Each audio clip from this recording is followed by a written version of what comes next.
Hello friends, welcome to Thanomika sweet home. இன்றைக்கி நம்ம பார்க்க போகிற ரெசிபி ரொம்பவே டேஸ்டியான ஹெல்த்தியான ஸ்வீட் கார்ன் சூப். இதுக்கு முதல்ல நம்ம ஸ்வீட் கார்னை வேக வச்சு எடுத்து வச்சுக்கலாம். அந்த வேக வச்சு எடுத்து வச்ச இந்த ஸ்வீட் கார்னில் கொஞ்சமாக எடுத்து மிக்ஸி ஜாரில் சேர்த்து நல்லா அரைச்சி எடுத்துக்கலாம். ரொம்ப பேஸ்ட்டாக ஃபைன் பேஸ்ட்டாக அரைக்க வேணால் கொஞ்சம் குறைப்பாக அரைச்சி எடுத்துக்கலாம். இந்த மாதிரி அரைச்சி எடுத்துக்கலாம். அடுத்தது நம்ம ஒரு பேன் வச்சுக்கலாம். பேனில் கொஞ்சமாக எண்ணெய் சேர்த்துட்டு எண்ணெய் சூடானதும் இதில் ஒரு ஸ்பூன் இஞ்சி பூண்டு பேஸ்ட்டு சேர்த்துக்கலாம். கொஞ்சமாக சேர்த்தா போதும், லைட்டாக ஃப்ளேவருக்காக. இதை நல்லா வதக்கிக்கலாம் எண்ணெயில். இது கூடவே நான் இன்றைக்கி ஒரு வெங்காயம் கட் பண்ணி வச்சுருக்கேன். ரொம்ப பெரிய சைஸ் வேணாம், நார்மல் சைஸ் இருந்தால் போதும். இந்த அளவுக்கு இருந்தால் போதும். நீங்கள் வெங்காயம் வேணாம்னு நினச்சிங்கனாலும் ஸ்கிப் பண்ணிடலாம். வெங்காயத்தையும் சேர்த்து நல்லா வதக்கிக்கலாம். ரொம்பவே சிம்பிள் அண்ட் டேஸ்டி ரெசிபி இது. நல்லா மழை நேரத்துலலாம் சூடாக சாப்பிட்டிங்கன்னா சூப்பராக இருக்கும்.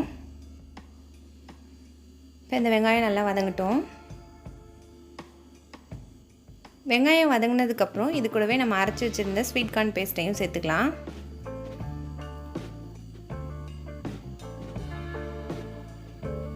சேர்த்துட்டு லைட்டாக சும்மா ஒரு வதக்கிக்கலாம். அடுத்தது இது கூடவே நம்ம ஸ்வீட் கார்ன் எடுத்து வச்சுருந்தோம் இல்லையா, வேக வச்சு அதையும் சேர்த்துக்கலாம்.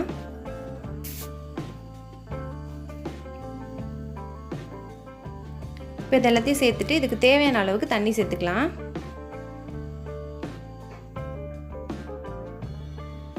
சேர்த்துட்டு நல்லா மிக்ஸ் பண்ணி விட்டுக்கோங்க.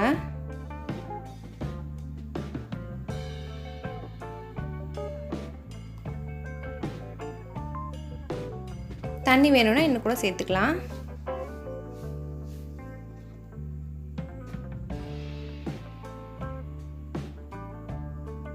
நல்லா இதை கலந்து விட்டுக்கோங்க.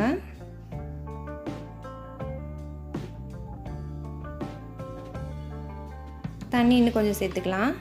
2 கிளாஸ் அளவுக்கு தண்ணி சேர்த்துருக்கேன். ஃபஸ்ட்டு ஒரு கிளாஸ் சேர்த்துட்டு நல்லா மிக்ஸ் பண்ணிவிட்டு திரும்ப ஒரு கிளாஸ் சேர்த்துருக்கேன்.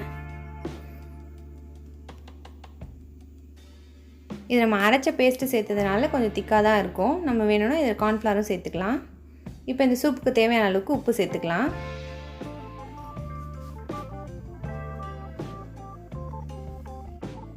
அடுத்தது இந்த சூப்புக்கு தேவையான அளவுக்கு காரம் சேர்த்துக்கலாம். நம்ம இதுக்கு காரத்துக்கு வெறும் பெப்பர் பொடி மட்டும்தான் சேர்க்குறோம். இதில் மிளகாலாம் எதுவுமே சேர்க்கல. மிளகாய் பொடி எதுவும் சேர்க்கல. ஜஸ்ட்டு பெப்பர் மட்டும்தான் சேர்த்துருக்கோம். எந்த அளவுக்கு உங்களுக்கு காரம் தேவையோ அந்த அளவுக்கு பெப்பர் சேர்த்துக்கோங்க.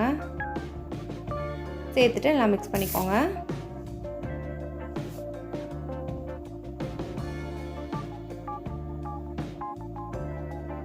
ஜஸ்ட் இது ஒரு கொதி வரணும்.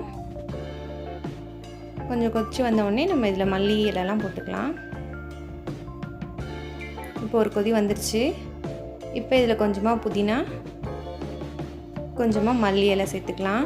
நல்லா வாசனையாக இருக்கும். புதினா சேர்க்கும்போது அந்த ஃப்ளேவரும் சேர்ந்து நல்லாயிருக்கும் சூப்பு.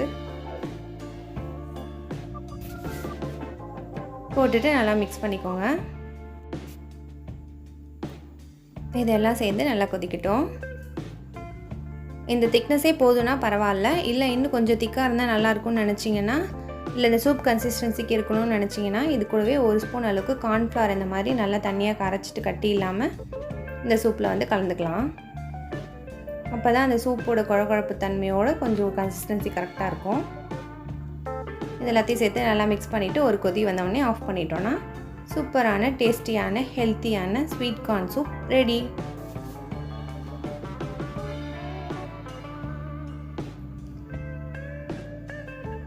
பாருங்கள், நல்லா சூப்பராக வந்திருக்கு. கன்சிஸ்டன்சி நல்லா திக்காக கரெக்டாக சூப்பராக இருக்குது. இதே மாதிரி நீங்களும் ட்ரை பண்ணி பாருங்கள். இந்த வீடியோ உங்களுக்கு பிடிச்சிருந்துச்சுன்னா லைக் பண்ணுங்கள், ஷேர் பண்ணுங்கள், கமெண்ட் பண்ணுங்கள். மறக்காமல் நம்ம சேனலுக்கு சப்ஸ்கிரைப் பண்ணுங்கள்.